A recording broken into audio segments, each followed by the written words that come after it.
નમસ્કાર. સુરતના પૂણા પોલીસ મથકમાં કીર્તિ પટેલ અને નૈના બારૈયા સામે બદનક્ષીનો ગુનો નોંધાયો. ફરિયાદમાં સોશિયલ મીડિયા મારફતે પ્રતિષ્ઠાને નુકસાન પહોંચાડે તેવી સામગ્રી પ્રસારિત કર્યાનો આક્ષેપ કરવામાં આવ્યો છે.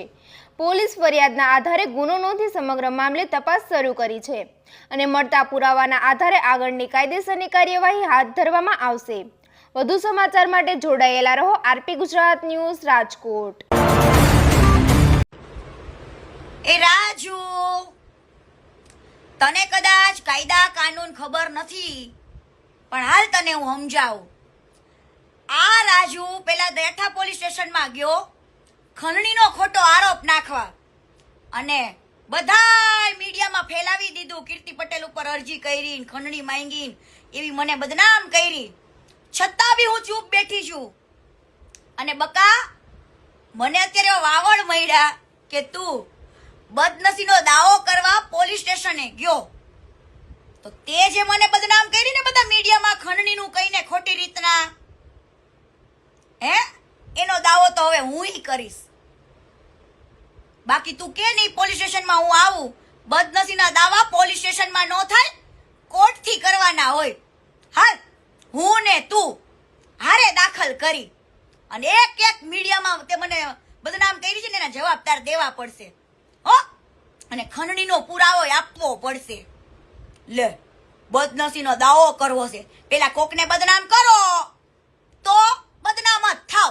તમારી આરતી ન ઉતારવાની હોય, આરતી. અને પ્રેમ કર્યો તો ને અને રાખતો તો ને તો મને પૂછીને નતો રાખતો. હાલી નીકળતા કે બાયડીના ઓલા પડખા લેસ, હાલી છૂટો છો ની કોઈ ખોટી ફરિયાદ લીધી ને તો પેલા મારી લેવી પડશે. ખોટી દાઠા પોલીસ સ્ટેશનમાં મને બદનામ કરી ને એની હો. કાયદા કાનૂન ખબર પડે ને નભણ પાછો લે પોલીસ સ્ટેશનમાં જાવું છે પાછી બચારાને.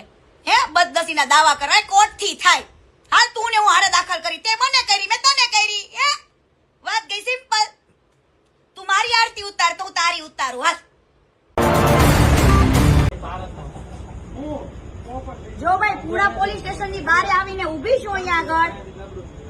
ઓલો રાજુ પેલા દાઠા પોલીસ સ્ટેશનમાં જાય છે ખોટી ખંડણીની ફરિયાદ કરવા, અને તેનો બાપ હવે અહીંયા આવે છે. અહીંયા જ ઊભી છું, ફરિયાદ કરવા હોય તો આવી જાલ. હાલ એટલે હું મારો બદનસીનો દાવો દાખલ કરું. છોકરીને બદનામ કરો છો અહીંયા આગળ આવીને. હાલી છૂટા છો અને અહીંયા કોઈ ફરિયાદ લેશે ને હું જો મારી ફરિયાદ દાખલ કરો. હાથે આવી પોલીસ સ્ટેશન પછી હું રાજુ આવવાનું થાય હવે.